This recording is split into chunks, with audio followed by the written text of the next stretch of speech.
This is one sentence, and in about 90 seconds, I'm going to vibe code a real published website. Booking system, class schedule, gallery, without dragging a single element or writing a single line of code. That's vibe coding a website. You describe what you want in plain English, the AI builds it, and you steer it from there. The problem is, most of what you've seen from vibe coding gets you a nice first draft that falls apart the second you try to navigate through it or use it at all. So I'm going to build the whole thing from start to finish in Wix Harmony. First prompt to live domain, and I'll show you exactly where the AI builder is great, exactly where I stop prompting and take over manually, and the 5 prompting mistakes that turn a good site into AI slop. And if you've never written a single line of code in your life, you're still in the right place, because that's what vibe coding a website is all about, no coding. Let's go. Because the term gets thrown around loosely, let me explain a bit further before we dive in. Vibe coding came out of software development powered by AI. Instead of writing the code yourself, you describe the outcome that you want and the AI writes it for you. You review, you refine, and then you ship.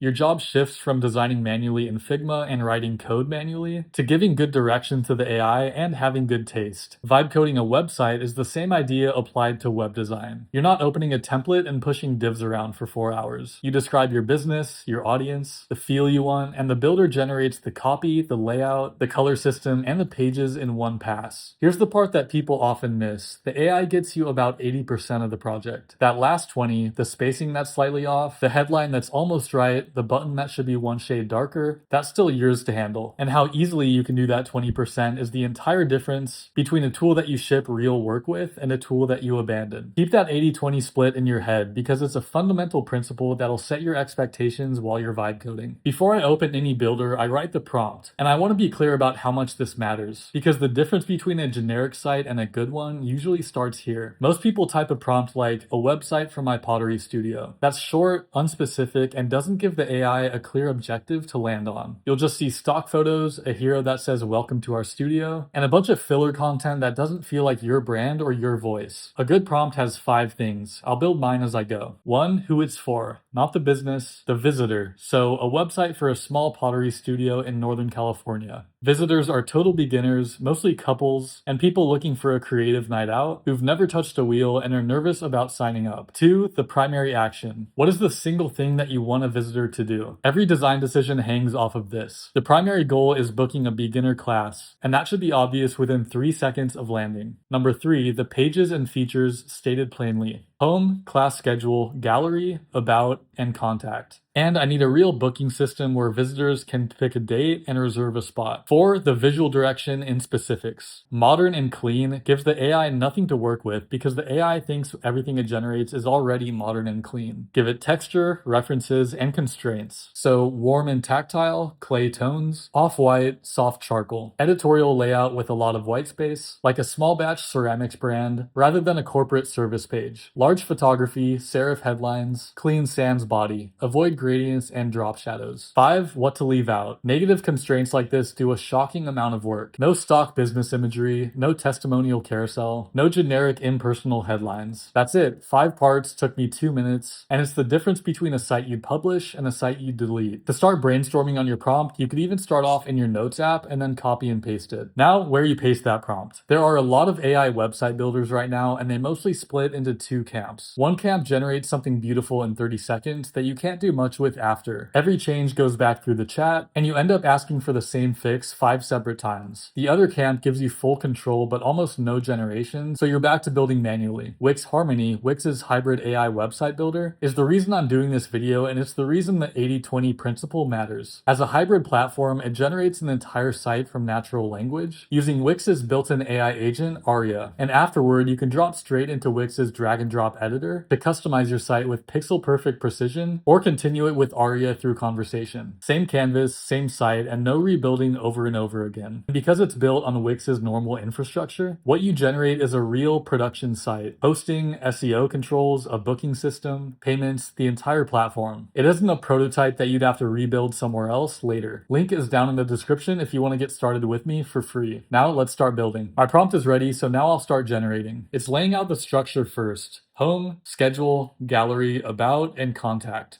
then the design system, type scale, palette, and spacing. Then it's writing the copy against those pages. Okay, here's the first generation, so let's review. The hero. It wrote the copy tailored to first-time viewers and is personalized to my brand, which is what I asked for. Booking button is above the fold, the color palette clay and off-white like I asked for, serif headline paired with the sans body. The class schedule page has a real structure to it. Dates, duration, and spots remaining. And then gallery is a proper grid, not a carousel. This took about 90 seconds. And to be honest with you, it isn't done. The about page copy is a little generic. There's a section on the homepage that needs some adjustments, and the spacing is a bit much here and there. That's the 20%, and that's the part of the job left to me, so let's do it. There are two ways to make changes from here, and knowing which one to reach for is important. Prompt when the change is more conceptual. Anything involving judgment, content, or more than one element at a time. So here, I'm asking it to rewrite the about section in first person from the studio owner. 2 short paragraphs, warm, and mention that most people arrive having never taken a class like this before. That's a judgment call about voice and content, and I'd rather describe it than write it myself, especially because AI is particularly good at writing content when you give it the right instructions. Same with this one. Add a section between the hero and the schedule, answering the 3 things a nervous first-timer worries about. What to wear, whether they'll be bad at it, and what they take home with them. That's structural, and it needed context about my audience, so prompting wins. Now, drag and drop manually when the change is spatial. Look at this. The gap under my hero section is a bit too much. I could type, reduce the spacing below my hero section a bit, and then look at it and type a little more, and then actually less. 3 prompts, a few minutes, and I still don't have exactly what I want. Or I could adjust it myself. 2 seconds, done. Exactly how I want it to look. And I want this button a bit darker so it stands out more. That's the hybrid thing in practice, and it's the whole argument for using a platform like Wix. Prompt for thinking, drag for pixels. You're never stuck describing something that you could just point at yourself. Now with the booking system. I'm asking it to add a booking system to the class schedule page so visitors can select a class date and reserve a spot, with confirmation emails included. And this is a real Wix booking system on the back end. Calendar, availability, payments if I want them. It's a platform feature actually working, not just a mock-up of one. Then mobile check. Always do this before publishing. Wix adapts your site's design to different device sizes by default, so everything should be looking solid with a couple small tweaks from here. Now publishing. This is the shortest section in the video because it's ridiculously simple. All I have to do is go in the upper right and hit publish, and then I have a live working URL on the internet. For the domain, you've got 2 paths. Buy one through Wix and it connects itself, nothing to configure. Or if you already own one somewhere else, you point it over here and update the DNS records at your registrar. Give it a few hours to propagate, and then you have a live site with a real working domain. Quick SEO pass while we're here, because AI-generated websites are notorious for having empty metadata, and Wix gives you an automatic SEO check. Things like page titles, meta descriptions, alt text on the gallery images, 2 minutes, and it's the difference between a site that just exists on the internet and a site that actually gets found. Here's 5 common mistakes to avoid, and I've made all of them in the past. Number 1, prompting like a search query. Bakery website gets you a bakery website in the most literal, forgettable sense. Give it the 5 parts that I showed you at the start to end up with a personal, unique design. Number 2, describing style with adjectives only. Modern, clean, professional, sleek. Those words carry no information anymore, especially to AI. Say editorial style with heavy white space. Say clay tones with off-white. Or say no gradients, because constraints produce character. Number 3, trying to fix 10 things in a single prompt. The AI will do 6 of them, undo 2 things that you liked, and you'll just lose track of what changed. One intention per prompt keeps the AI from getting overwhelmed. Number 4, having to prompt over and over again. If you've asked for the same visual tweak twice and it's still not right, stop typing and just do it yourself. This is exactly why the hybrid editor exists. Prompting is a tool and you're not forced into it in Wix Harmony. And lastly, number 5, publishing without reading the copy. The generated writing is a strong first draft, but it's often not your voice. Read every line out loud. The ones that sound like a brochure, rewrite them in your own voice. This is the single fastest way to stop an AI-built site from reading like an AI-built site. So that's a full website, vibe coded from a single prompt, refined by hand where it mattered, and published with a booking system on a real domain. The takeaway I want you to leave with, the AI is doing the heavy structural work, and your job moved up a level to direction and taste. That's a better job. It's also a job that rewards you for having opinions, which is the part that I like. If you want to try it, Wix Harmony's linked down below. The AI builder is included on Wix plans, so you can generate a full site and experiment with it before committing to anything. Let me know what projects you're vibe coding right now. And if you want to learn more about building a website with AI, that video is on screen right now. I'll see you in the next one, and thanks for watching.